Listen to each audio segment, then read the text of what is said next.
I've bought all the cameras that we install for our customers from the supplier, and one by one we're going through them, reviewing them. In the last video we looked at a 3K camera, but in this video we're looking at the big daddy. It's the 4K POC Colorvu. We're going to compare day and night footage, and we'll do a quick unboxing so you see exactly what you get when you come to purchase. So let's get started.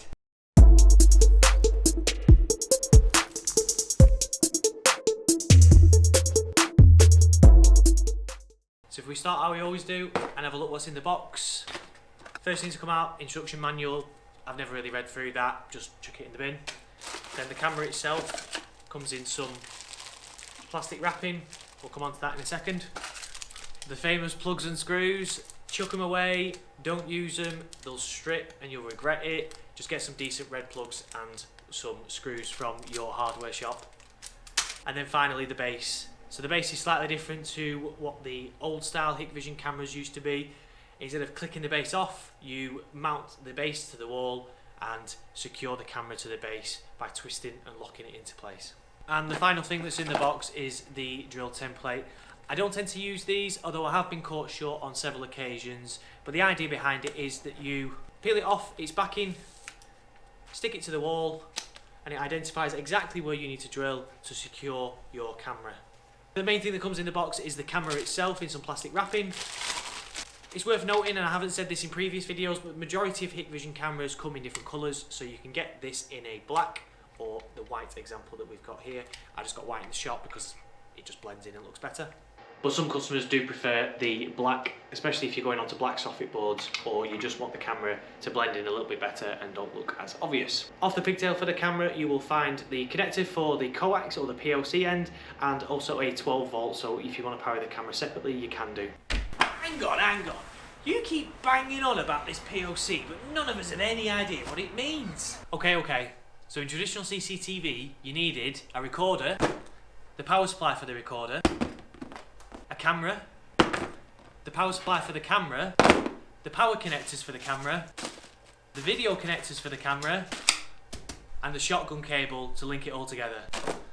Now with POC you only need this, and that's because the camera can be directly powered from the cable off the recorder, and you don't need to mess about with any extra power supplies powering your camera, which saves mess in your cupboard and means your installs are much neater. So what we'll do now is we'll get the camera outside on our test rig, we'll get some day and night footage, and then I'll check back with you guys in the morning.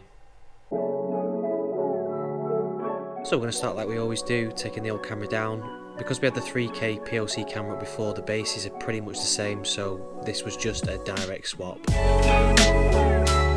And then it's back in size. We're just going to make sure the configuration is all right so that we get a decent amount of footage of that day and night. I quickly visited that secret menu from Hikvision just to check that this camera is running at 4K, and it was indeed running at 4K at 12.5 frames per second. I thought I'd say, if you're not already subscribed to the channel, do hit that subscribe button. It helps us build videos on this channel. If you're an installer looking for a bit of background about the cameras you install, or you are looking at CCTV for commercial or domestic properties, this will be a great channel for you.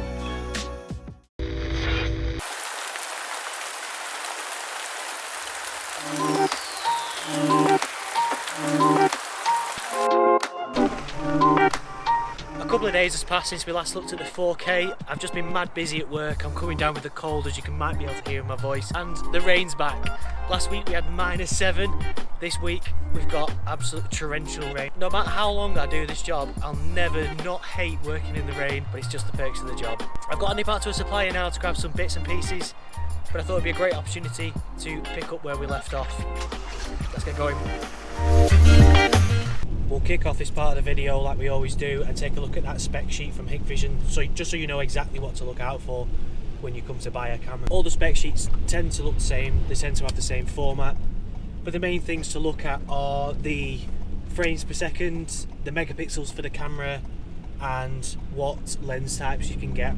But for the 4K camera that we're looking at today, we get two lens types, which is a 2.8mm lens and a 3.6mm lens. That just means the viewing angle of the camera itself. I'm pretty sure they're identical to the 3K because the body of the camera is pretty much identical to the 3K camera. You'll get a viewing angle of over 100 degrees on the 2.8 and around 90 or just up to 100 degrees on the 3.6mm lens. It's listed as a 4K camera and has the ability to do the full 4K resolution, which is great, and we'll see more of that when we pull up on the day and night footage.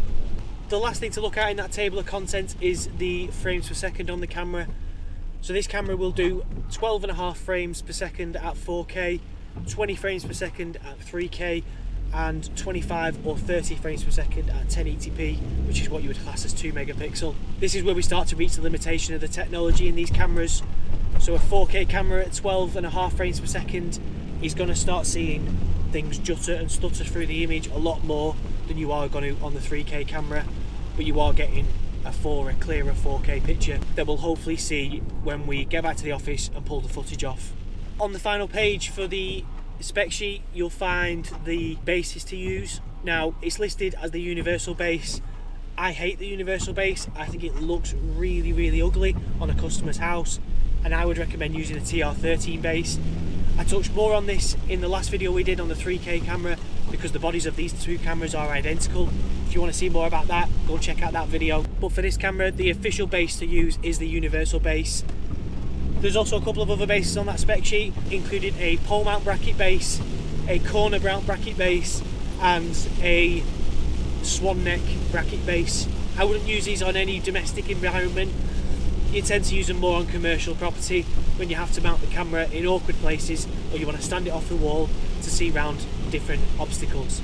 I'm just pulling up to my job now, so I'll get what I need to done here. I'll get back to the office and we'll go over the footage from day and night. Working in the rain makes things so much harder and slower. But I pulled the footage off the recorder so we can see exactly how these cameras perform during the day and night. So no messing, let's get stuck into it. So if we start with the day footage, and I'll give you 3 things I like about this camera. The first being use of colour. I've mentioned this on previous videos, but I think Hikvision cameras do colour really well. Reds look really good, but on this particular image it's looking at a blue car and a blue van, both of which have great depth to them. The second thing I like about these cameras is the reflections. So if you focus on the side of the van, you can see a reflection of a shop or an object in that van. You don't tend to get that on lower quality cameras. It's just because this is a 4K camera that you get that extra depth of vision. And the third thing I like is the reg plates. All 3 of those vehicles are nearly identifiable by their reg plates. I'm obviously not going to show you the van or the insignia because they don't belong to me, but if you pull this footage off, you can near enough zoom in enough to read the reg plates on all 3 of these vehicles. A feature that may not be available on lesser quality cameras. Let's whiz this footage on and take a look at the night. The footage I captured was at about 5:15. It's January here in the UK, so it's pretty dark and pretty grim out there, but it gives a real good example of what this camera would look like. 3 things I like about this camera during the night is it's not getting away from it. It's in full colour. Things are really easily identifiable because they've got that extra depth. So I could say it was a red van that pulled away from me instead of a black one, which is what an infrared camera would see. The second thing I like, signage is really easy to read. The barbershop, Gentry, that's a given. Those letters are pretty big. But if we zoom in on the chicken shop, the chicken deli, and run it through a few frames, you'll see that again, that's pretty easy to identify what the words in that signage mean, which is great for a camera that is a sub £100. Third thing I like about this camera is that the ability to read registration plates is fantastic. The car parked outside our shop, which is ours, if I zoom in, you can easily identify the registration plate and make model of that vehicle.